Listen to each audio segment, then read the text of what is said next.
Salam hörmətli həmkarlar, hər birinizi xoş gördük və bugün bizim ənənəvi, demək, ənənəvi olaraq həftənin ikinci, dördüncü və şənbə günləri canlı yayımlarımızdan birinə başlayırıq. Bugün mövzunu fərqli qoymuşuq, çünki son zaman ardıcıl olaraq mənim tənqidlərimdən sonra bəzən rəylərdə görürəm ki, bəs çıxış yolu nədir, nə göstərmişsiniz? Əslində, hər bir videoda mən öz təkliflərimi də qeyd edirəm, amma bugünkü demək, yayımda əsasən fikirlərimizi məhz təkliflər üzərində quraq və necə edə bilərik ki, təhsilimizdə bu baş verənlər aradan qaldırılsın. Axı, təhsillə bağlı bizim bilirsiniz ki, təhsil əsas strateji sahədir və təhsil sahəsi sıradan bir sahə deyil və burada da gördüyünüz kimi bizim əsas problemimiz burada çox ciddidir. Yəni, ölkənin əhalisinin demək olar ki, hər iki nəfərdən biri ümumi təhsillə bağlıdır və hər üç nəfərdən ikisi də təhsillə bağlı insanlardır. Bəs nə edək? Necə edək ki, bizim təhsilimizdə bu baş verənlər və dəyən zərbələri aradan qaldıraq? Bunları sizlə müzakirə edəcəyik. Siz də ekranı bəyənin, paylaşın. Mən də paylaşım və paylaşımdan dərhal sonra sizinlə birlikdə müzakirə edəcəyik və düşünürəm ki, maraqlı bir yayımımız alınacaq. Gəlin elə. Eyni zamanda burada sizinlə bugünkü görüşümüzdə ilk öncə onu da deyim ki, bizim aprel qruplarımızda hal-hazırda həm işə qəbul, direktor müavinləri, uşaq birliyi rəhbəri, kitabxanaçılar üçün işə qəbulla bağlı hazırlıqlarımız var. Eyni zamanda da bizim hal-hazırda işləyən direktor müavinləri üçün tədris prosesini tənzimləyən, yəni işdə lazım olan normativ sənədlər, onların praktikaya tətbiqi və onların sənədləşdirilməsi mövzusunda da qruplarımızda qeydiyyat gedir və qoşulmaq istəyənlər burada ekranda da gördüyünüz aşağıda titrlarda görürsünüz 050 672 59 11 nömrəsinə mənə WhatsApp-da yazıb qoşula bilərsiniz və siz ekranı paylaşmaqda dəstək olun. Mən də bir neçə qrupda paylaşdıqdan sonra sizinlə birlikdə bugünkü maraqlı mövzumuza demək başlayacağım və düşünürəm ki, çox maraqlı bir müzakirəmiz olacaq. Gəlin birlikdə ilk növbədə, yəni indiyə qədər biz danışdıq. Təhsilimizdə ən böyük problem dedik ki, bizim demək təhsildə ən böyük problemimiz pedaqoji sahəyə aid olmayan kadrların bugün təhsildə olmasıdır. Başda Emin Əmrullayev olmaqla. Bunun son 10 ildə biz bunun acı nəticələrini görmüşük. Eyni zamanda burada digər bir məsələ isə ondan ibarətdir ki, Emin Əmrullayevin 2002-ci ildə SORS tərəfindən verilmiş qrant nəticəsində SORS-un deyək ki, 3-cü dünya ölkələri adlandırdığı yaxın şərq və keçmiş MDB məkanında xüsusi planlarını həyata keçirmək üçün yaratdığı Mərkəzi Avropa Universitetində bir illik xüsusi hazırlıq keçməsi ilə də bağlı biz danışdıq. Keçən görüşlərimizdə Emin Əmrullayeva 2002-2003-cü illərdə həmin Mərkəzi Avropa demək universitetinə oxumaq üçün $70.000 qrantın ayrılmasından danışdıq. Daha sonra eyni zamanda biz sizinlə danışdıq ki, bu təbii ki, SORS-un Azərbaycandan hələ 2003-cü ildən qovulması məhz onun nəinki Azərbaycandan bir çox ölkələrdən qovulması məhz onun bu sahədə pozucu fəaliyyəti, yəni həmin ölkələrdə pozucu fəaliyyəti ilə bağlı idi. Və bilirsiniz ki, Azərbaycan dövlət başçısı da məhz Sorosun fəaliyyətini tamamilə dayandırdı. Ümumiyyətlə, Qərbin əsas prinsiplərindən biri də məhz bizim kimi inkişaf etməkdə olan ölkələrin, gənc respublikaların öz diktəsinə tabi etmək üçün içimizdə olan kadrları yetişdirməkdir. Məsələ Emin Əmrullayevin şəxsində deyil və Emin Əmrullayev kimi bizim bir çox şəxslər var ki, hansı ki, vaxtı ilə SORS tərəfindən maliyyələşdirilən xüsusi institutlara demək göndərilib, hansı ki, orada xüsusi təlimlər keçdikdən sonra özü görürsünüz, çox astronomik bir halda qısa bir zamanda nazir postuna qədər gətirilib çıxarıla bilir. Yəni bu təhsildə baş verənlər, yəni yaradılmış sünni maneələr, narazılıqlar elə belə deyil.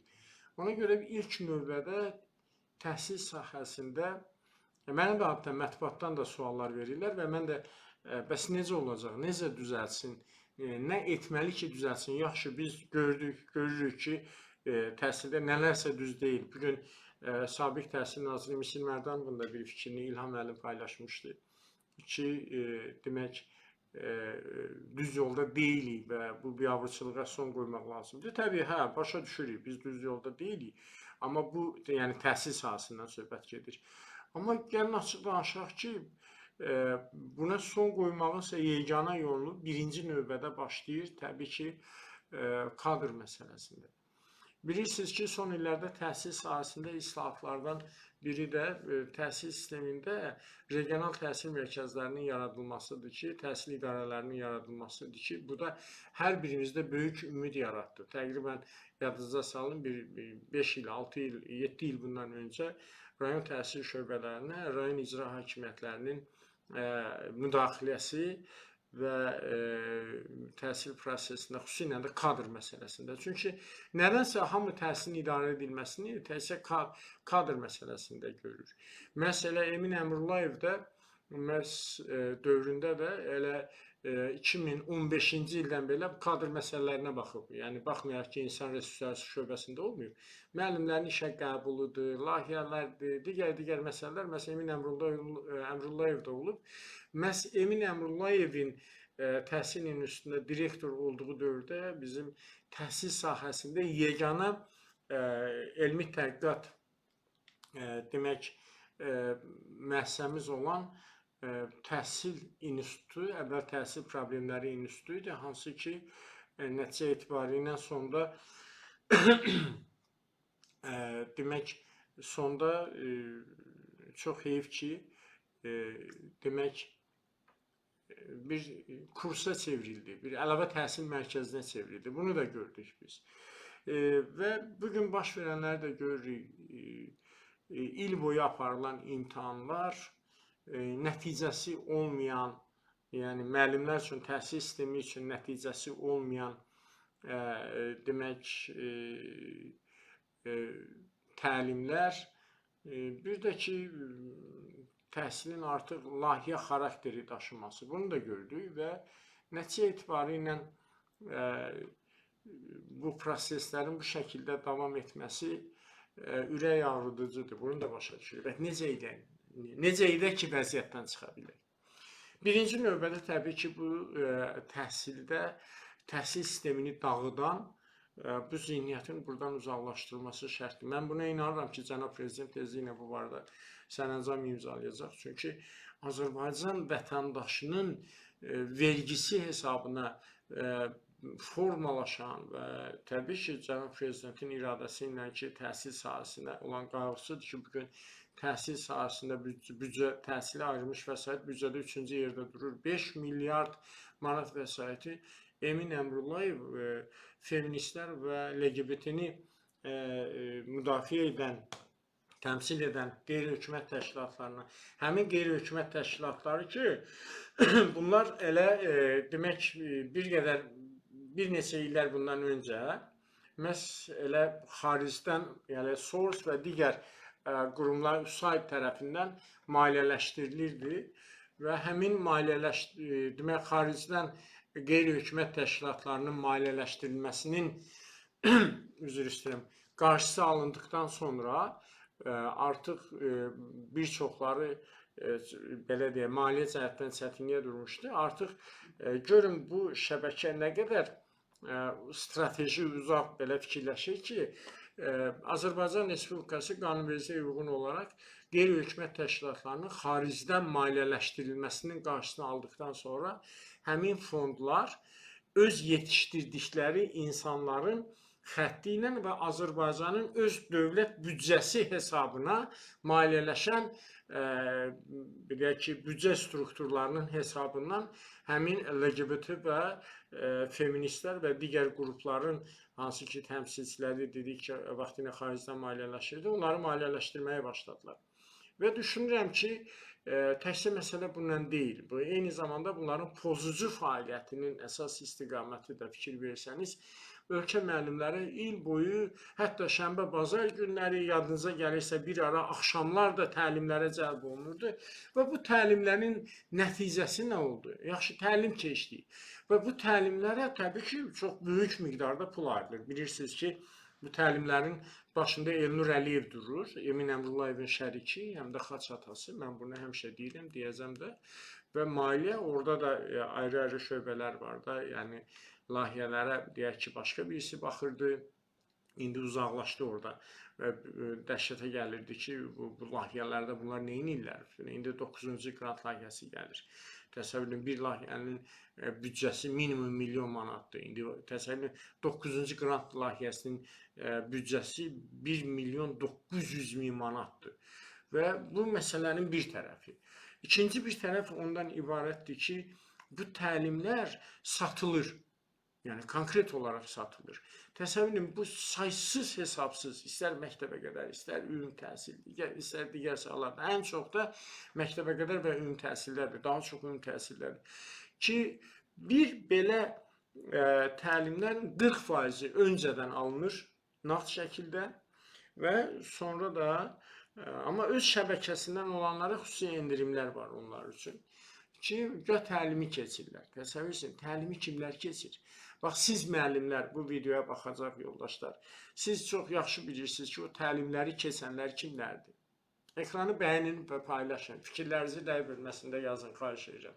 Ki, bugünkü mövzumuz təhsildə olan problemləri necə aradan qaldırmaq olar və bugün dövlətimizə qarşı təhsil vasitəsilə qurulan bu xain oyunlardan qalib çıxmaq üçün nə edə bilərik biz Azərbaycan vətəndaşı olaraq və Azərbaycan müəllimi olaraq. Bir də məktəbimizdə təhsil və tərbiyə mühitini qaytarmaq üçün nə etmək olar və dediyimiz kimi bununla bağlı fikirlərinizi yayın, yayımı bəyənin, müəllim yoldaşlarınıza göndərin, müəllim qruplarına göndərin və fikirlərinizi biz eyni zamanda hal-hazırda həm Facebook, həm də TikTok platformasından canlı yayımdayıq və kifayət qədər yoldaşlar qoşulub bura. Ekranı bəyənin ki, digər müəllim yoldaşlarımız da qoşula bilsinlər. Müəllim yoldaşlarınızla paylaşmağı unutmayın və yayın bitəndən dərhal sonra da YouTube platformasından Tam TV Elşən Qafarov demək kanalına yüklənəcək. İndi birinci şərt budur. Yəni təlimlərlə bağlı biz danışdıq, dedik ki, bunlar bu qədər saysız hesabsız keçirilən təlimlər kimə xidmət edir? Müəllimə bir faydası olmadı. Təlimlərin onlayn şəklində aparılması müəllimə bir faydası olmadı. Müəllim də bütün günü məktəbdə dərslə məşğuldur və dərsdən sonra da ki, təbii ki, dolanışığını keçirmək üçün repetitorluqla məşğuldur və nəticə etibarilə müəllimi axşam saatlarında, hətta şənbə, bazar günlərdə belə dəvət edirlər və bunların təlimlə işlədiyi bir neçə əlavə təhsil mərkəzi var, məktəb idarə ediciləri üçün. Və görünən odur ki, bugün hətta mən müəyyən direktor müavinlərindən də soruşuram, müəllimlərdən də soruşuram. Baxın, bu qədər, məsələn, baxın, son 5 ildə neçə təlimə cəlb olunmuşsunuz? Neçə təlimə cəlb olunmuşsunuz və bu təlimlərdən nə qazanmışsınız? Axı bu təlimlər dövlət büdcəsi hesabına ki, o təlimçi adlandırılan şəxs deyək ki, belə deyək, 36 saatlıq, güya bir həftədə deyək ki, 6 saat gündə olmağına keçirdiyi təlimə görə ən azı 5000 manat pul alıb. Ən azı 5000 manat. Təsəvvür edirsiniz? O 36 saatı olan əslində də heç yarıdır keçirilir. O bir həftə keçirilən həftəlik təlimlər ən azı 5000 manatdır. Bu 5000 manatın 40%-i təhsil institutuna qabaqcadan alınır. Aydınmı? Təhsil institutunda o qədər şəxslər, yeni şəxslər var və bunların heç birində təhsillə əlaqəsi yoxdur. Heç birinin təhsillə, yəni ali məktəbi yeni bitirib, bir-birinin qohum, əqrəba, şəbəkə, yəni bu şəbəkə elədir ki, ancaq bir-birlərlə işləyirlər və bunlar bütün bu eyni zamanda onların adına yaradılmış MMC-lər var, hansı ki mən bir il, yoxsa 2 il bundan qabaq bir xəttə düşdüm. Elnur Əliyev, görün Azərbaycan təhsilinin də uğurluqları necə edir. Deyək ki, Elnur Əliyev təhsil institutunda yerləşdirilən bir-birlərinin qohum əqrəbalardır, o gənclərin, gənc xanımların adına MMC-lər yaradılır və onlar Təhsil Nazirliyinə, Təhsildə Keyfiyyətli Təminat Agentliyinə müqavilə bağlayırlar və görün, Təhsildə Keyfiyyətli Təminat Agentliyinin işçiləri və məktəb direktor müavinləri ilə birlikdə, yəni Nazirliyin öz işçiləri ilə Nazirlik pul götürür və böyük miqdarda, orada 100 minlərdən söhbət gedir və təftiş aparırlar. Yoxlamalar, inspeksiyalar aparırlar. Görün, maxinasiyaya baxın. Nazirliyin öz pulu ilə, Nazirliyin işçiləri vasitəsilə inspeksiyalar aparılır və Nazirlik adı heç yerdə olmayan MMC-lərə 100 min manatlarla pul köçürdür. Və bu MMC-lər kimindir? Özdə qısa müddətdən sonra, yəni offshore MMC-lərdir də ki, bir müddətdən sonra bağlandı, getdi.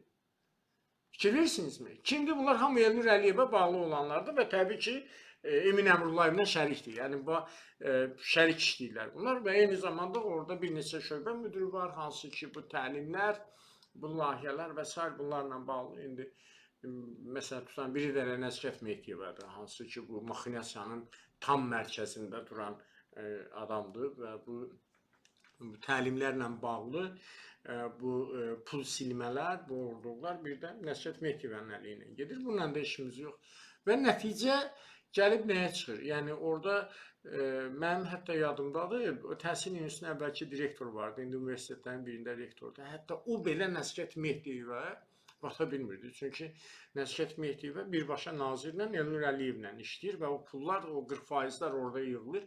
Bir çox hallarda isə təlimləri özləri deyirlər. Məsələn, elə təlimçi var, adı pedaqoji şura anlayışı nədir?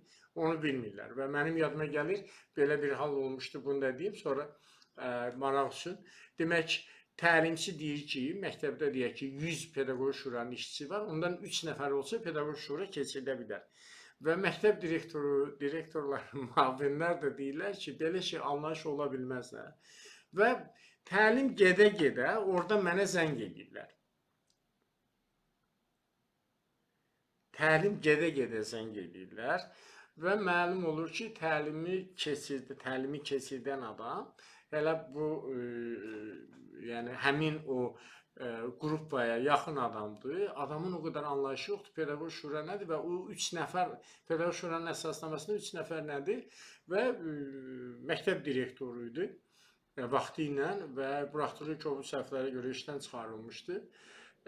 Və nəticə etibarilə bugün yenə də böyük bir məktəbə direktor təyin olunub. Həmin kanalla gəlib, yəni, bax, belə bir şeydir. Yəni, bax, bu qədər. Özünüz bilirsiniz o, təlimlərdən çox danışmayacağım. Özünüz bilirsiniz vəziyyət nə yerdədir. İndi məsələnin ikinci bir tərəf. Bəs ikinci addım atmaq lazımdır. Təhsil institutunu təmizləmək. Yəni, orada təhsillə bağlı olan insanlardan başqa Elnur Əliyev və Emin Əmrullayevin vaxtında o gətirilmiş, o maxinasiyaları üçün gətirilmiş şəxslər Təhsil İnstitutunu təmizlənməlidir. Təhsil İnstitutu məbəddir.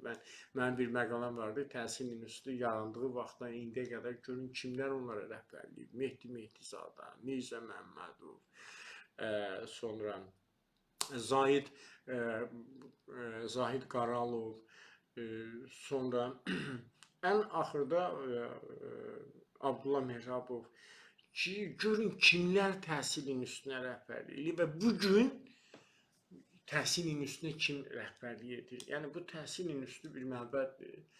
Yenə təkrar edirəm, bunun statusu Azərbaycan Respublikasında təhsil sahəsində elmi tədqiqatlar aparan yeganə elmi tədqiqat müəssisəsidir, elmi müəssisədir. Amma bugün təhsil sahəsində bir statusu olmayan, bakalaviyyatı zorla bitirən, psixoloji problemi olan bir şəxs təhsil institutunun direktorudur. Siz təsəvvür edirsiniz, Azərbaycan təhsili üçün nə qədər təhqirdir bu. Ona görə birinci məsələ təhsildə problemi həll etmək üçün ilk növbədə təbii ki, Təhsil İnstitutu Emin Əmrullah Təhsili və Təhsil Nazirliyini və demək ki, eyni zamanda Təhsil İnstitutunu bu Emin Əmrullayev və Elnur Əliyevin komandasında təmizləmək lazımdır. Çünki bunlar bu qara yaradılar. Bunlarsız mümkün deyil. Bu şərtdir. Bu birinci şərtdir. Təhsil sahəsində təhsil adamlarını gətirmək lazımdır və bugün Azərbaycanda kifayət qədər var. Yadınıza gəlirsə, bizim Misir müəllimin vaxtında da elə bu narazılıqlar vardı, rüşvət məsələləri vardı, digər məsələləri vardı. Amma Misir müəllim cəmiyyətlə təhsil arasında balansı qoruya bilirdi. Niyə? Çünki təhsil adamı idi. Və bugün kimsə qoymur anlayışı yoxdur. Çünki Misir müəllimin işlədiyi vaxt Ramiz Mehdiyevin vaxtı idi. Hansı ki, bütün prosesləri Ramiz Mehdiyev müdaxilə edə bilirdi. Bugün deyək ki, Emin Əmrullayevə verilən sərbəstliyin heç 50% Misir Mərdanovun vaxtında olmayıb. Yəni qərarların qəbul edilməsi. Görürsünüz, bu adam heç nədən çəkinmədən şərabçılıq zavodunun adamını gətirir. Deyək ki, nazirlikdə əsas funksional vəzifələrə qoyur.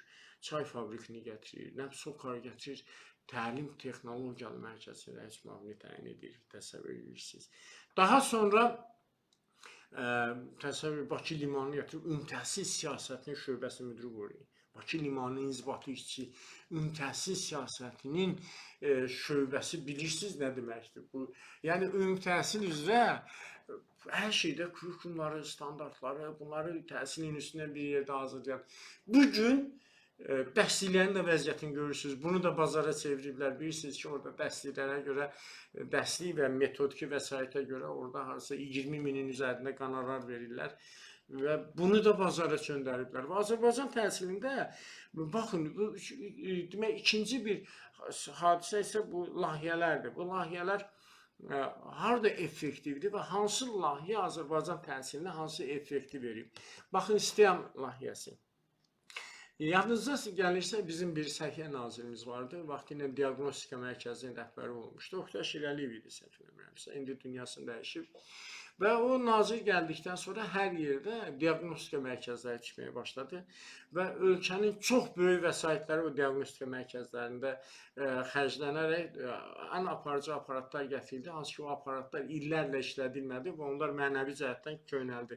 Bizim hər regionda elə diaqnostik mərkəzlərimiz var, amma orada olan aparaturanı, yəni hər halda yolu düşənlər, yaxınları işləyənlər yaxşı bilirlər bu vəziyyəti.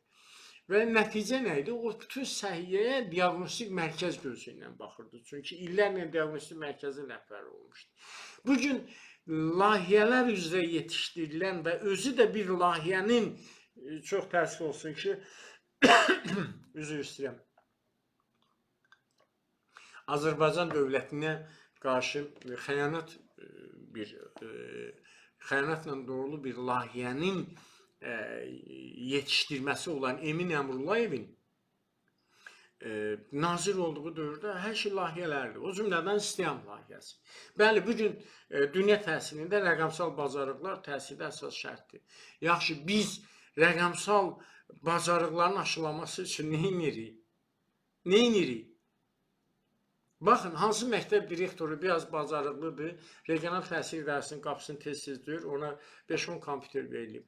Bizim məktəblərimizin, bugün rəqəmsal bacarıqların tədris olunduğu məktəblərimizin İKT hamısının İKT təchizatı nə vəziyyətdədir? Siz gedin baxın o kompüterlərin qaymədəki qiymətlərini və onların illərini və gedin bazardakı olan qiymətlərini. Bazarda olan qiymətlərini görün, təhsil büdcəsini bu STEAM, rəqəmsal bacarıqlar, digər layihələrlə necə talir bu insan, necə gəmirir, bunun mədəsi nə qədər böyükdür. Mən bəzən deyirəm, ilahi ki, yəni mən bilirəm ki, çox kasıb, yəni sosial cəhətdən zəngin olmayan bir ailədə böyüyüb və bu insan yəni meşan həyat tərzi sürməyib ki, deyəsən ki, bunun çox böyük imkanı olub bu gündə budur. Yəni bu, amma bu insan üstünə gəldikcə bunun məddəsi həndəsi silsilə ilə böyüyür ki, bu insan bu boyda layihələr və bu layihələrin də düzgün, məsələn, bir çox layihələr var, effektivdir və lazımlıdır. Yenə deyirəm, elə rəqəmsal bacarıqlar təhsilə tətbiq olunması. Amma gəlin baxaq, qonşu ölkələrlə münasibətdə rəqəmsal bacarıqlar onlarda da tətbiq olunur. Effektivlik nə dərəcədədir? Bugün bizim ali təhsil müəssisələrimizin informasiya mühəndisliyi, kompüter mühəndisliyi, robototexnika deyilən bir sıra ixtisaslar var. Hansı ki, bu sahədə yəni kadr hazırlayan, informatika müəllimliyi hazırlayan, kadr hazırlayan ali təhsil müəssisələrimizdə normal İKT laboratoriyası yoxdur. İKT mühəndisliyini bitirən adı Word sistemini normal bilmir.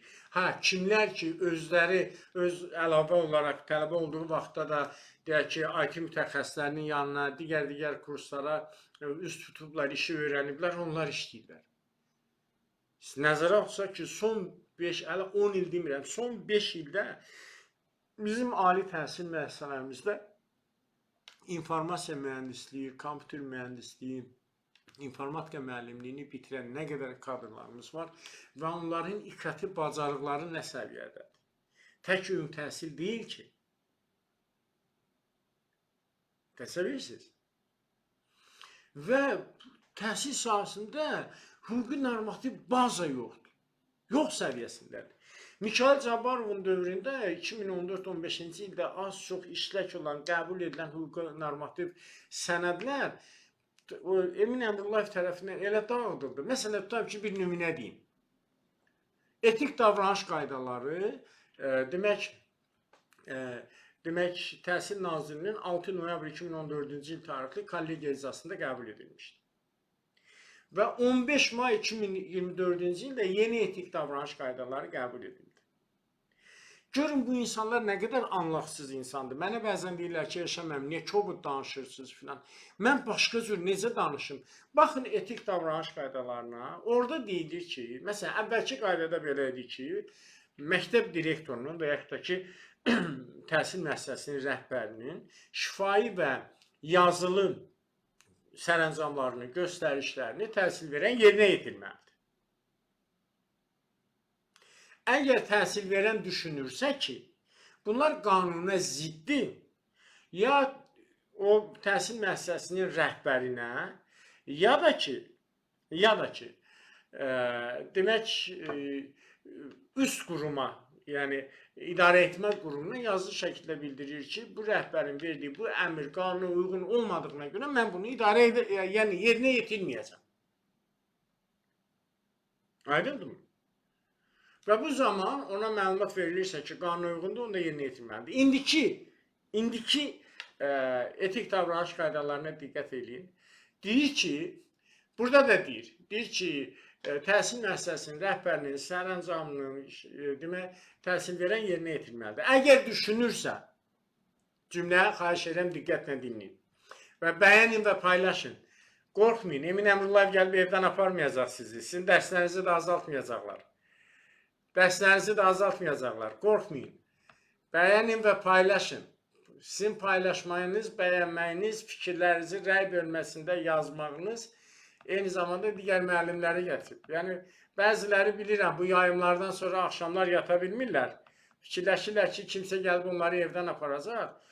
Yox, yəni əgər vətəndən, vətəndaşlıqdan danışırıqsa, bu reallıqları mən deyirəm, Emin Əmrullayevin mənim üçün də maraqlıdır ki, bu insan bu dövlətə, bu xalqa, bu vətənə niyə bu qədər düşmən gözlə bu addımları eləsin. Yaxşı, bilməyə bu qədər xəta eləmək biraz çətindir. Sonra ki mən düşünəndə ki, sonra biləndə ki 2002-ci ildə Source $70.000 bunun bir illik Source-un xüsusi universiteti, yəni ajanlar yetişdirən universiteti olan Mərkəzi Avropa Universitetinin yetişdirilməsi üçün buna qrant ayırıb, aydın məsələdir. Ondan sonra o məsələni demirəm. Ona görə siz qorxmayın, siz bəyənin, paylaşın, sonra baxanlar da bəyənin, paylaşın, göndərin müəllim yoldaşlarınıza. Vallahi heç kim, Emin Əmrullayev gəlib sizin dərs saatınızı ala bilməz. Azərbaycan Respublikası hüquqi dövlətdir. Hüquqi dövlətdir və bu hüquq dövlətində əmək münasibətlərinə nəzarət edən dövlət orqanı var, dövlət əmək müfəttişliyi var, məhkəmə sistemi var. Azərbaycan Respublikasında yəni hüquq sistemi şükür Allaha ki 100 il, 200 il Respublika tarixi olan ölkələrdən daha güclüdür bu 30-35 ildə. Yəni bu hüquqlarınız orada müdafiə olunacaq. Əgər siz fikirləşirsinizsə ki, yox, hüquqlarınızı müdafiə edə bilməyəcəksiniz, bizdə təhsil xidmətləri və məsləhət mərkəzi olaraq bizə müraciət edirsiniz. Sizi əgər işdən çıxardırlarsa və yaxud da ki, təbii ki, qeyri-qanuni araşdırırıq və yaxud da əmək hüquqlarınızı pozurlarsa, biz sizdən təbii ki, vəkil təyin edirik, vəkillərlə müqavilə bağlayırıq, onlar sizin hüquqlarınızı müdafiə edəcəklər. Ona görə deyirəm ki, qorxmayın bəyənməkdən, yəni və rahat yatın ki, heç kim gəlib sizi belə deyə incitməyəcək. Amma bunlar mənim özümə, mənim Emin Əmrullayevlə nə şəxsi, nə filan opsi yoxdur. Və onlar sevinərlər ki, Elşən Qafarov sussun, bu boyda bunların iyrənc və çirkin əməllərini ifşa edir Elşən Qafarov. Və istənilən vaxtı susturmaq üçün istənilən bir təklif edə bilərlər. İlk əvvəldə başladılar zəng eləməyə, rədd elədik. Amma reallıq bundan ibarətdir ki, amma siz müəllimlərin hər gün hüquqları tapdalanır və siz sahib çıxmalısınız və siz paylaşmalısınız, müəllim yoldaşlara göndərməlisiniz. Siz bu çıxışlar ona görədir ki, siz maariflənəsiniz. Bilin ki, Emin Əmrullayev cənab nazir deyil. Emin Əmrullayev Source-un xüsusi universitetində, Mərkəzi Avropa Universitetində hazırlanmış xüsusi ajandır. Və bunu Emin Əmrullayev istənilən vaxtı çıxsın, brifinqə desin ki, mən Source-dan $70.000 qrant almamışam və bu 70.000 qranta görə bir ildə Macaristanda, Budapeştdə Source-un universiteti olan Mərkəzi Avropa Universitetində xüsusi təlimlərə cəlb olunmamışam. Bu məsələnin başqa bir tərəfidir. Yaxşı, biz gəldik layihələrə. Təlimlərlə bağlıdır ki, bu təlimlər fərqli olmalıdır. Azərbaycan cəmiyyəti hələ biz öyrəşməmişik onlayn sistemə. Mən onlayn dərslər keçirəm, əyani dərslər də keçirəm və onlayn dərslərlə əyani dərslər indi rayonlarda məcbur olub qoşulurlar. Effektinin fərqini görürəm. Biz cəmiyyət olaraq hələ pandemiyadan sonra indi onlayn dərslərə hazırlaşmaya, belə öyrəşməyə başlayırıq.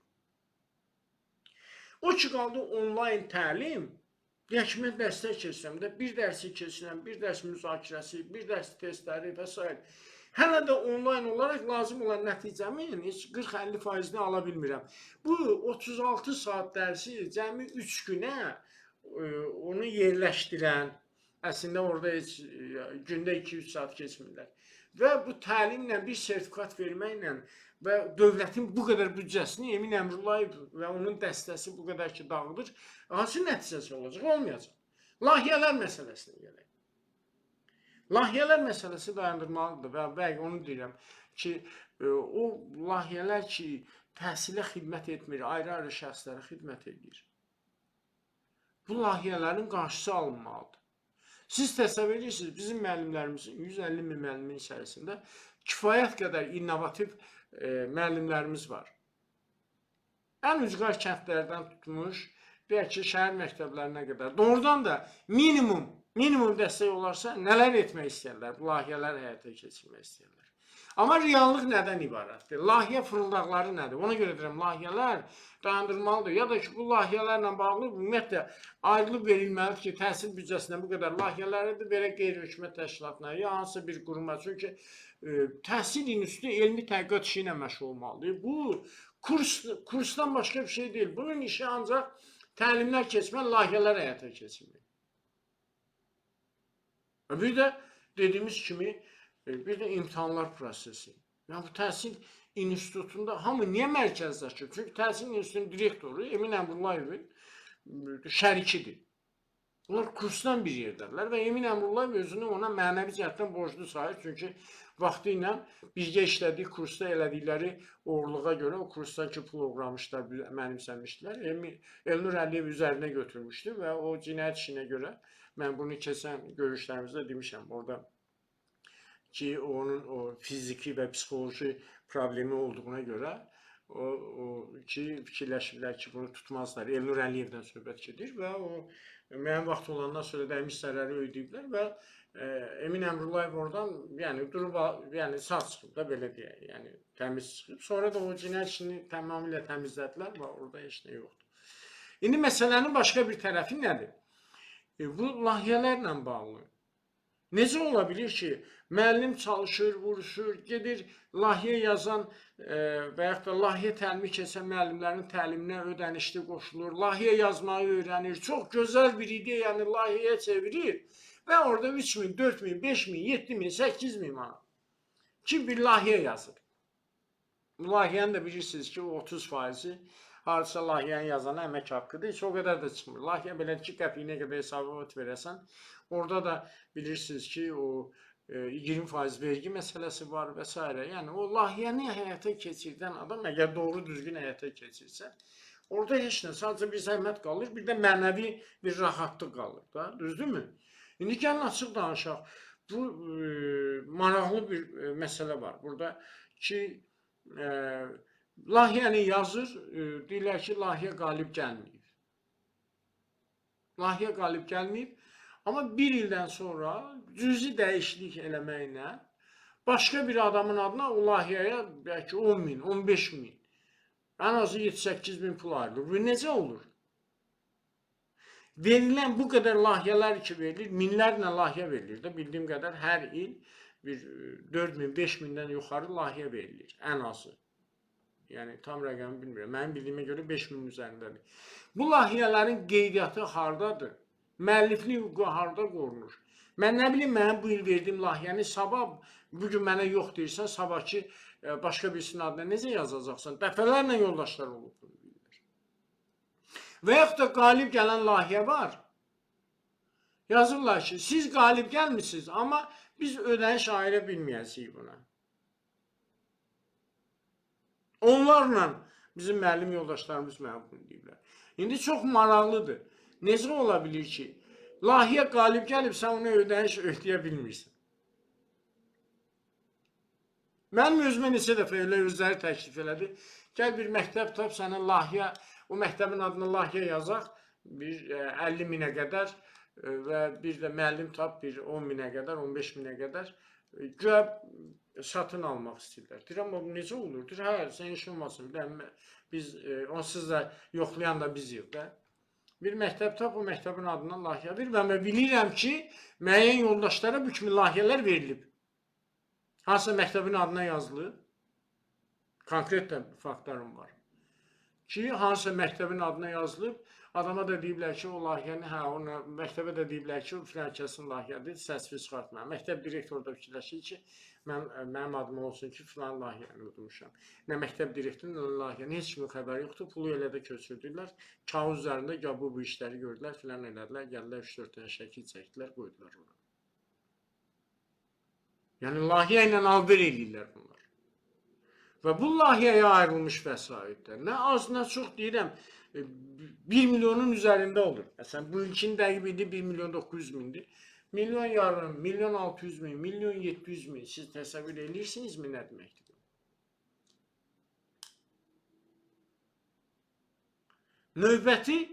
Növbəti problem imtahanlar problemidir. İl boyu imtahanlar keçirilir. İl boyu imtahanlar keçirilir. Nə oldu bu boyda imtahanlar? Niye? Bu boyda imtahanların sonu ne olacak? Oktyabrda yoldaşlar deyirlər. Mən hər gün deyəndə tək günlər saat 23:00-da TikTok platforması üzərindən yayımlar eləyirəm. Yoldaşlar yazırlar ki, oktyabrdan demək oktyabrdan bizim müsahibədən də keçmişik. Təsdiq də gəlib ki, əla, hər şey yaxşıdır və demək belə deyək də siz artıq direktor müsabiqəsinin qalib elan olmusunuz. Oktyabrdan sonra da 2 dəfə imtahan keçirdilər. Siz təsəvvür edirsiniz. Oktyabrdan belə 2 dəfə imtahan. Yaddan çıxıb. Oradan ki, nə qədər adamlar var. Özlərinə lazım olan adamları keçişdə yerdə qalanları, o məktəblər də bomboşdur. Bugün bir tələbə yoldaşım zəng edir. Rayonun Üzgar kəndlərdən biridir. 3 ildir mavin yeri boşdur. Səbəb nədir? Sertifikasiyadan 70 baldan yuxarı bal toplayanlar müraciət eləsin. Yaxşı, sertifikasiyadan keçməyən fənlər, onlar necə? Onlar da 10 il bundan qabaq diaqnostik qiymətləndirmədən keçdi. 70%-dən yuxarı bal toplayanlar. Buna axmaq, düşüncəsiz, bu nə yanaşmadır? Nə deməkdir bu? 3 ildir məktəb mavinsizdir. Biz axtarırıq, bəlkə 5 il. Biri gəlmədi. Bu nə deməkdir? Məktəb niyə rəhbərsiz qalmalıdır? Bugün baxın, Azərbaycanda hər 3 məktəbdən biri əvəzləyicidir. Bu da, yəni, məktəbdə idarə etmə sistemini pozmaq üçün Emin Əmrullayev təhsil sisteminə söz yazısı olandan sonra olur. Məktəblərimizə baxın hələ, nə qədər mavin yerləri boşdur. Niyə təyinat olmuş? İllərlə direktor əvəzində hər il çağırırlar, bu qədər gətir, direktor əvəzi qal, bu qədər gətir, niyə təyin eləmirsən? Sənin təyin etmək istədin, gedib imtahandan bal toplaya bilmir və imtahandan bal toplayan var da, təyin elə də.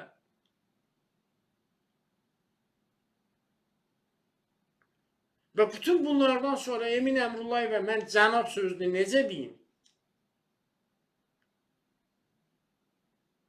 Bu adam Azərbaycan dövlətinə yox, onu 2002-2003-cü illərdə Avropada xüsusi hazırlayan bu adama borcludur.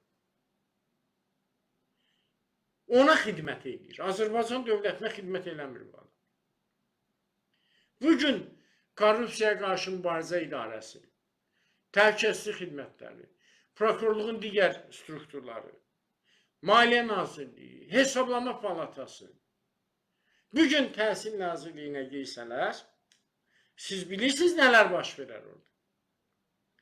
Milyonlarla, bəlkə də 100 milyonlarla büdcə vəsaitinin talanması üstə asılacaq. Halbuki bugün Azərbaycan büdcəsindən hər şey qənaət edib Qarabağın bərpasını yönəldir. Bugün Təhsil Nazirliyi strukturları bölünüb agentliyə. Bilirsiniz, Cənab Prezidentin 24 iyul 2023-cü il tarixli məlum fərmanı ilə Elm və Təhsil Nazirliyi 4 agentlikdən ibarətdir. Bu agentlərdən biri də Məktəbəqədər Ümumi Təhsil Agentliyidir. Məktəbəqədər Ümumi Təhsil Agentliyinin müdiri qalıb fiqur kimi ortada. Bütün müavinlər, şöbə müdirləri, işçilər Elnur Əliyev tərəfindən təyin olunur.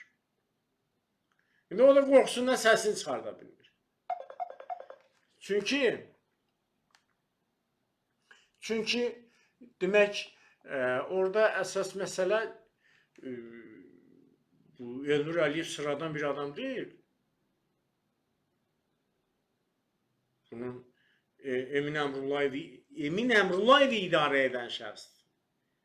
Və Emin Əmrullayev kimdir ki, Elnur Əliyevin sözündən çıxar? Təsəvvür edirsiniz. Və nəticə etibarıyla bu iki şərik, Emin Əmrullayev və Elnur Əliyev, indi o bir agentliklərdə vəziyyəti tam bilmirəm ki, çünki çox maraq, yəni mənim təhqiqatlarım əsas ümumi təhsil məktəbə qədərlə bağlıdır. Və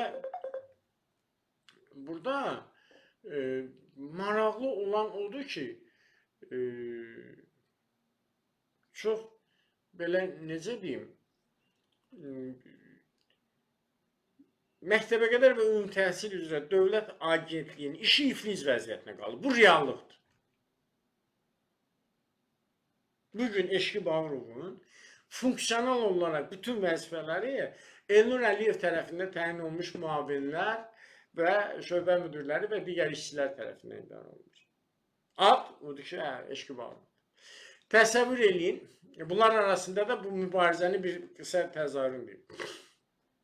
Eşqi Bağırov demək məktəblərə məktub göndərib. Yazı gəlir, keçən görüşdən birində oxuduq ki, ödənişli olimpiyadalar qadağan olur. Hətta orada qeyd olunmuşdu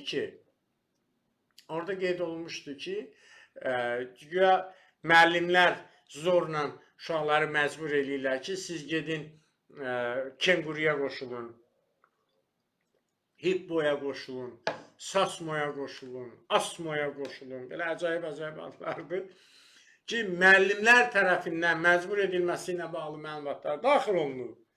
Bəzə gəlirzdə o məktubu oxumuşdum mən sizə. Və qəti qadağan edilir. Yol verilən deyil. Amma bugün bu Eşqi Bağırovun Elnur Əliyevə meydan oxumasıdır. Necə? Bir kenqurudan bunlar ildə 2 milyon manat pul qoyurlar kənara. Və dövlət büdcəsinə 1 manat da daxil olmuş. Emin Əmrullayev da boynuna aldı ki, bəli, niyə pulsuz olmalıdır ki? Və biz kenquruya 150 euro ödəyirik. Əvvəl biraz ehtiyatla danışdılar ki, yerlərə göstəriş vermişdilər ki, məcbur eləməyin əvvəlki illərdə o xüsusilə də lisey direktorlarını çağırırdılar. Məsələn, lisey nə qədər uşaq var? 80%-nin pulunu gətirib bir günə ödə. Məsələn, lisey direktorları var, gedib kredit götürüb gətirib veriblər. Və yaxud da ki, müəllimlərin adına kredit götürüblər. Borc alıb gətirib veriblər, sonra uşaqlardan hissə yığıblar. Yəni bu ki, bütün, yəni ən azı 80% lisey gimnaziyalar təmsil olunmalıdır. İndi bu il əvvəl yoxdur, indi artıq aprelin 20-sində yenə kenqurudur. Baxırlar kassaya, görürlər ki, əvvəlki bu qədər pul yığılmayıb. Yəni təzədən göstəriş veriblər ki, məcbur eləməyin, amma təşviq edin. Təşviq eləmək nədir? Məcbur eləmək nədir? Çağırın valideynlər deyin ki, qeydiyyatdan keçsinlər. İndi yenə direktorlar düzdür, şərt qoya bilmirlər, plan vura bilməyiblər, amma çağırırlar, yalvar yapış, sən Allah 20 manat verginə keç kenqurudan. Sən bu şəkildə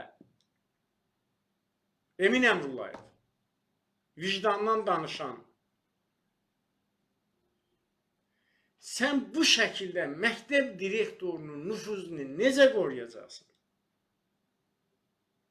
Və o məktəb tərbiyə mühitini o direktor necə qorusun o məktəbdə?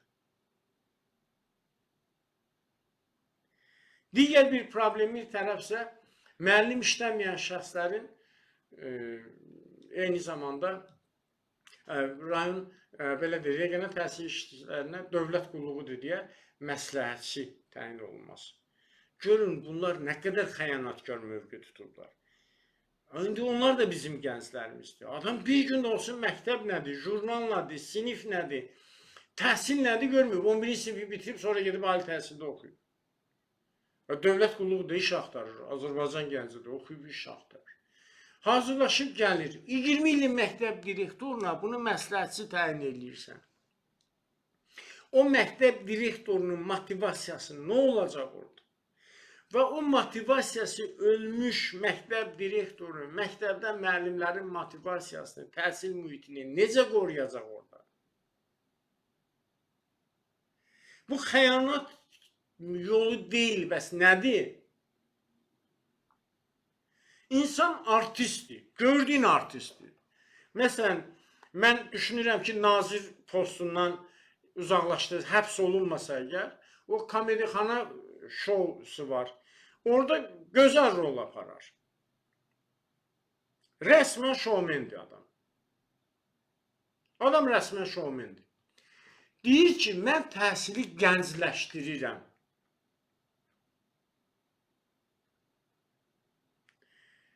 Təhsil oyuncaq deyil. Təcrübəsizliklərin poligonu deyil. İndi sənin nəqşin tutdu, şansın gətirdi, cənaba təqdim elədilər necəsə filan, gəldin, oldun nazir. Bu gənc bir gündə olsun, təhsil görməyib, sinif görməyib. Sən bunu məsləhətçi təyin edirsən. Bu gedib 5 ilin, 10 ilin, 20 ilin məktəb direktoruna məsləhətçi olmalıdır. O həmin məktəbin fəaliyyətinin qanunvericiliyə uyğun olaraq təşkilində istiqamət verməlidir. O nə görüb ki, hansı təcrübəsi var? Necə istiqamət verəcək məktəbə? Adını qoymuşsan gəncləşmə. Kütləvi şəkildə məktəb direktoru, direktor müavinlərini gənc xanımlardan təyin edirsən. Hələ bir baxın, görün bu xanımlar bir sinifi idarə edə bilirlərmi? Və yaxud da gənclərdən 30 yaşın altında. 30 yaşın altında məktəb direktoru bilirsiniz nə demək? Təsadüf olur. Məsələn, mən 29 yaşında ilk dəfə məktəb direktoru işləmişəm. Nə qədər böyük çətinliklərdən keçmişəm. 26, 27, 28 yaşlı məktəb direktorlarımız var. Bu təhsildə nə vaxt işlədi, nə vaxt təcrübə topladı? Bu adam bir sinifi idarə edə bilmir. Sən bunu gətirib birbaşa məktəb üzrə 1000 nəfər, 2000 nəfər, 3000 nəfər məktəb direktoru. Adam var. Mikayıl Cabbarovun vaxtında araşdırma aparılıb məktəbində işdən çıxarılıb. 9 ildən sonra birbaşa təzədən gətirib. Adam mənə deyir ki, müəllim, narahat olma. Mən imtahandan keçə bilməsəm, bu yer mən üçün var. Biz belə danışmışıq. Bu yeri vakant qalacaq, gələn il keçəcək. Deyirəm, birdən gələn il keçməsəniz. Deyir, gələn il yenə vakant qalır. Nə qədər Emin Əmrullayev oradadır, Elnur Əliyev oradadır. Bu yer vakant qalacaq. 2500 nəfərli məktəb deyil. Görün, direktor əvəzi nə deyir? Deyir ki, nə qədər ki Emin Əmrullayev, Elnur Əliyev oradadır, nə qədər gedəcəm imtihana, keçəməsəm yenə vakant qalacaq. Və Emin Əmrullayev oturub vicdandan danışır. Deyir, repetitorluqla məşğul olmaq vicdan məsələsidir, öz şagirdiylə məşğul olmaq. Hardansa oxuyub filan eləyib olursa. Hə, mən də deyirəm, olmaz. Müəllim dərs edir, uşağı o gözdən baxmaya olmaz. Amma gəl bugün cəmiyyətə baxaq. Sən uşağı repetitor yanına qoyanda baxıb görsən ki, onun dərs etdiyi heç bir uşağı götürmür. Və yaxud da yanına getmir. Deyəcəksən, yaxşı müəllim olsa, onun öz dərs etdiyi uşaqlar yanına gedər. Cəmiyyətin baxışı budur. Kadr məsələsi. Regional təhsil idarələri. Elnur Əliyevlə də orada bir-iki regional var ki, Eşqi Bağırın demək, son zamanlar ümumiyyətlə Eşqi Bağırın bütün mövqeyi zəifləyib. O əvvəlki komanda vaxtında, əvvəlki müavinləri dövründə, təzə yarananda agentlik bir qədər fürsət verdilər və o bir-iki regional qalıb Eşqi Bağırova bağlı olan adamlar və onlar da problemlidir. Yəni gez-tez dəyişdirəcəklər. Çünki Elnur Əliyev hal-hazırda bütün regionalları ələ keçirdi. Görürsünüz Gəncəni. Gəncədə baş verənləri görürsünüz. Elnur Əliyevin kadrı.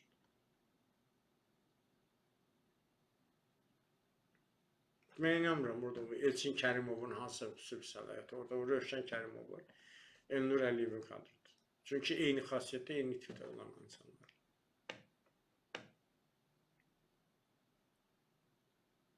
Aydındır. Yəni Azərbaycan təhsili üçün bu insanlar, yəni nə ki təhsili, dövlətə sırf xəyanət yoludur da bu insan. Bu adam rəsmən görünür ki, budur.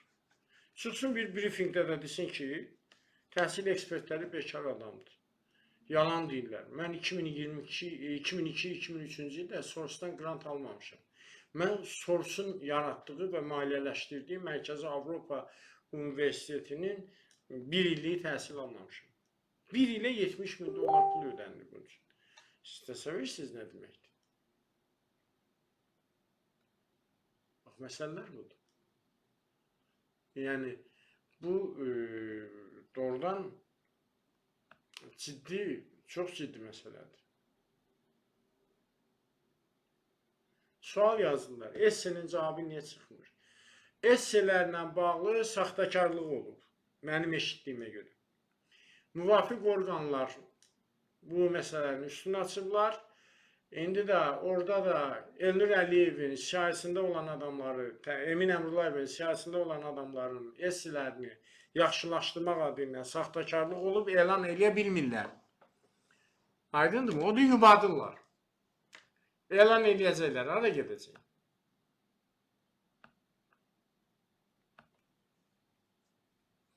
Bax, məsələ budur. Məsələ budur, dəyərli həmkarlar. Bax, təhsil mühitini qaytarmaq üçün birinci növbədə kadr əsas şərtdir. Ondan sonra başlayaq pedaqoji kadr hazırlığı məsələsi, müəllimlərin işə qəbulunu pedaqoji sahədə kadr hazırlayan ali məktəblərin proqramına uyğunlaşdırılması, yəni o bir kitab üzərində qoymuş biznes layihə olması. Yəni, reallıq budur. Məktəblərdə, məktəbə təhsil, tərbiyə mühitini qaytarmaq lazımdır. Görün, bu insanın, mən bəzən deyirəm, bu insanın psixoloji problemi var. Elə Emin Əmrullayev olsun, Elnur Əliyev zaten belədir. Şagird qaydaları təsdiq eləmişdilər. İnsanların məktəblərdə xəbəri yoxdur ki, şəhər məktəblərdə dedafşinə tətbiq olunur. Bu, Azərbaycan cəmiyyəti üçün faciədir. Məktəblər birbaşa kriminal aləm üzərində qurulur. Şəhər məktəblərimizdə dedafşinə var. Yuxarı sinif uşaqları, aşağı sinif uşaqları üzərində taban haqq qoyur. Cinsi zorakılıq, qısnamalar kütləvi haldır. Emin Əmrullayev isə nüşücanlıqla hər il 5 milyon manat təkcə bu linqə ayrılmış vəsaiti gəmirir. Gəmirir. Sonra oturub vicdandan danışır. Azərbaycan məktəbi nə günə qalır? Tərbiyə mühiti qalxır. İndi siz deyin.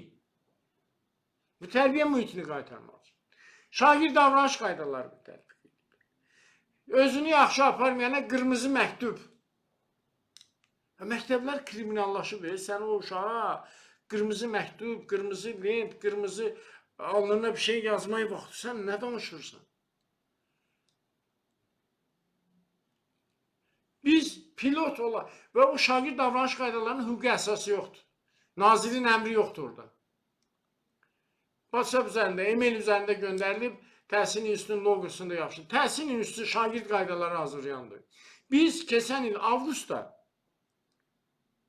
keçən avqustda Qazaxstanda olanda, orada Astana şəhərində Əl-Fərabi adına uşaq yaradıcılıq mərkəzi vardı. Yazda gəlirsə, məni daimi izləyənlər bilir, mən vaxt paylaşım eləmişdim. Eyni vaxtda 13 min uşaq məktəbdən kənar təhsil müəssisəsində. Biz orada gördük ki, ölkənin bütün, orada 19 vilayət var, bir də Almatda xüsusi statusdur da. 20 vilayətindən məktəblərdən tərbiyə işləri üzrə direktor müavinləri dəvət olunmuşdu. Ölkənin məktəblərindəki tərbiyə konsepsiyasını hazırlayırdılar. Ölkə məktəbləri üçün məktəbli modelinin formasını hazırlayırdılar.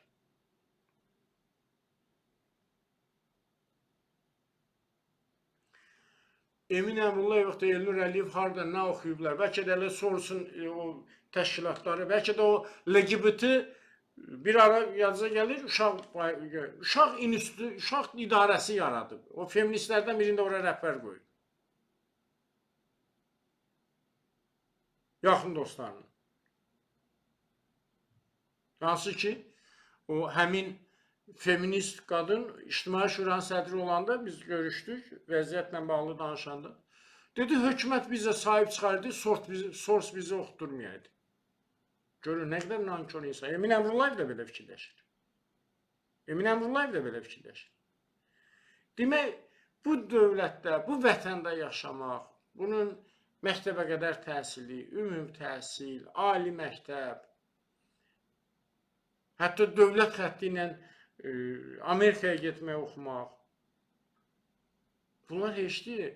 Sors bir 70 bin dollar bunlara pul verib. Bu Sors bunlar üçün bu qədər əzizdir. Özü dedi.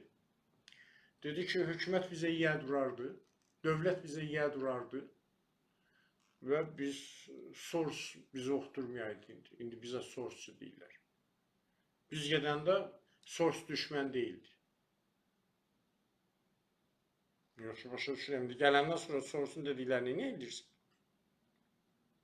Sorsun tapşırıqlarıyla bu cəmiyyətin təməllərinə niyə bu qədər ziyan vurursunuz?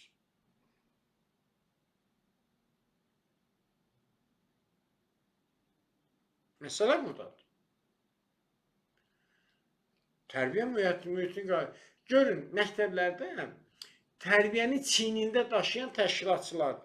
Tərbiyə işləri üzrə direktor müavini. Bunların əksəriyyəti də tərbiyə işləri üzrə direktor müavini. 2022-ci ildən sonra çağırdılar ki, yəni bir onların əmək haqqı, yəni adını dəyişmək, nə bileyim, müasir metodist yaradırsan, sosial pedaqoq yaradırsan, ağzına gələn vəzifələri yaradırsan, bir təşkilatçının statusunu tərbiyə işləri üzrə direktor müavini etmək üçün istəmir, sən sərf eləmir. Yox, siz təşkilatçısınız, mavin deyilsiniz. İnsanlarda cəmiyyətdə də mavin deyilsiniz. Mavin adətən həmişə ikinci şəxs olur. Təşkilatçının statusunu aşağı saldılar. Əmək haqqını artırmadılar. Tərbiyənin bütün məktəblərdə sinəsini qabağa vermişlər o təşkilatçılar. Bütün bu problemlərin qabağında onlar qalırdı. Emin Əmrullayev sərf eləmir axı. Çünki Azərbaycan cəmiyyətində, Azərbaycan məktəblərində LGBT-ni, feminizmi yaymaq lazımdır. Emin Əmrullayevin missiyası Azərbaycan təhsilində budur. İnşallah. Bu uşaqlar ki, bu vəziyyətə qalır, eyni zamanda özünkiləri də o vəziyyətə qalacaq. Başqa yol yoxdur. Nə arzuyaq? İnsan rəsmən LGBT-ni təhsildə yayır. İnsan feministləri gətirib, uşaq idarəsi yaradıb. Feministi gətirib ora qoyub, uşaq idarəsinə rəhbər qoyub. Ya uşaqların hüquqlarını feminist qoruyacaq.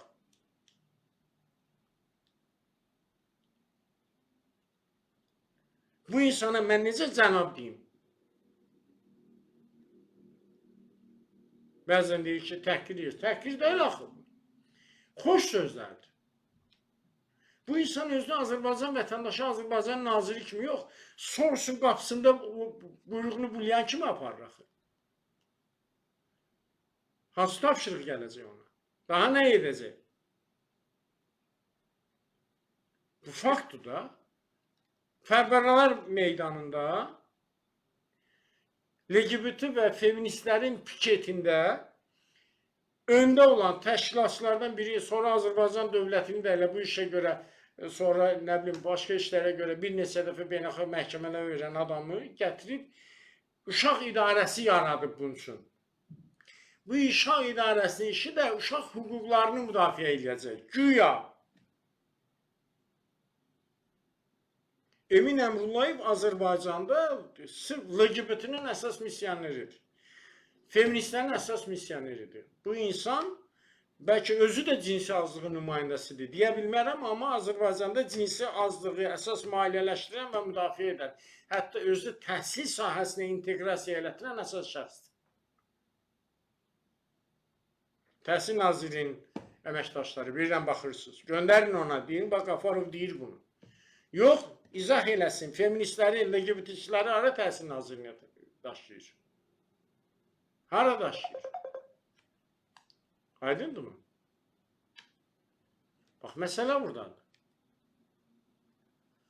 Yox, əgər bu insan özü cinsi azlığı nümayəndəsi deyilsə və yaxud da ki, o Mərkəzi Avropa Universitetindən bu tapşırığı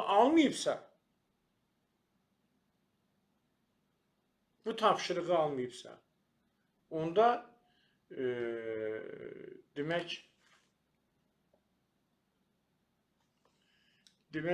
orada əsas məsələ, burada onun, görürsünüz,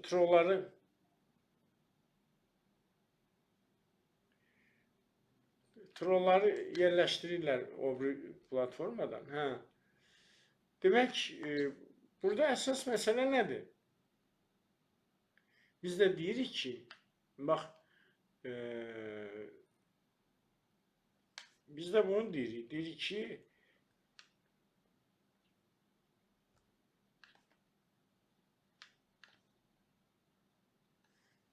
yox, bu deyilsə, bu nədir? Bu vəziyyətdə Azərbaycanda təhsili necə qaldıraq? Neynəyək? Təhsil mühitini məktəbə necə gətirək? Əlində bütün idarəetmə rıçaqları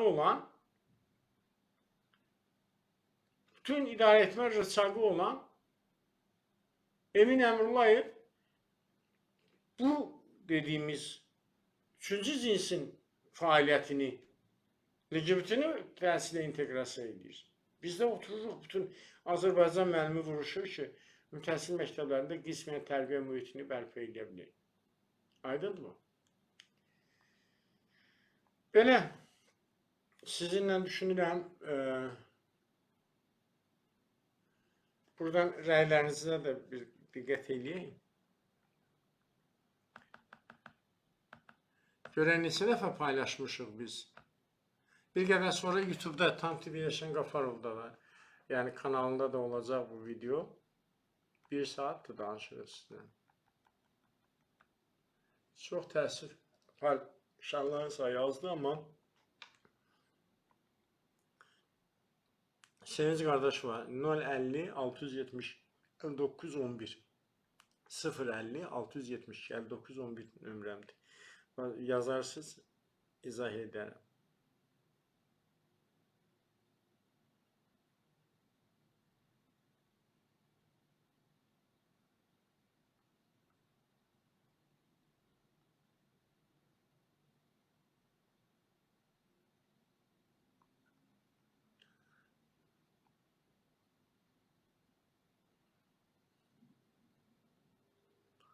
Belə.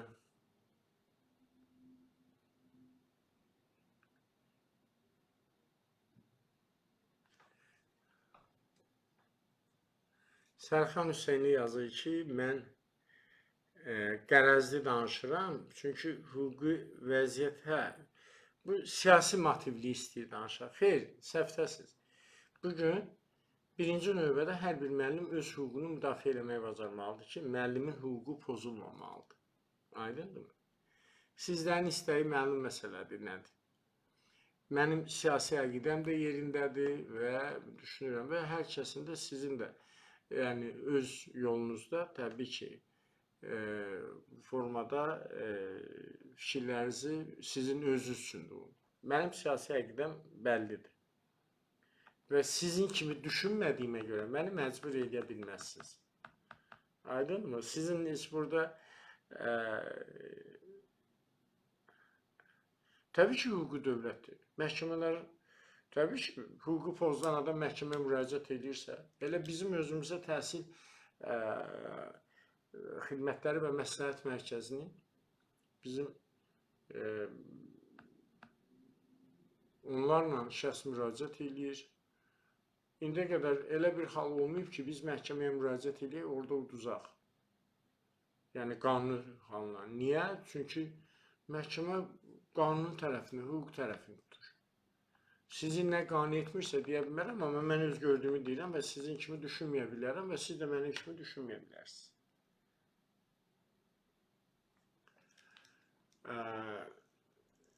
Uşaqların tərbiyəsizliyi onsuz da qoruyurlar. Kim qoruyur?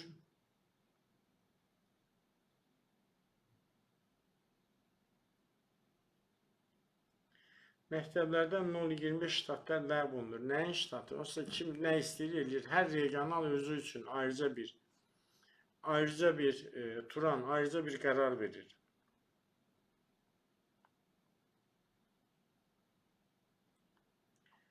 Belə. Təşəkkür edirəm hər birinizə qoşulduğunuza görə. Sonra baxanlar da paylaşsınlar. Çəkinməyin, qorxmayın. Dərs saatlarınızı əlinizdən almazlar. Bizim növbəti yayımız şənbə günü olacaq, 21:00-da. Uğurlar hər birinizə. Şənbə günü görüşürük 21:00-da sizdən.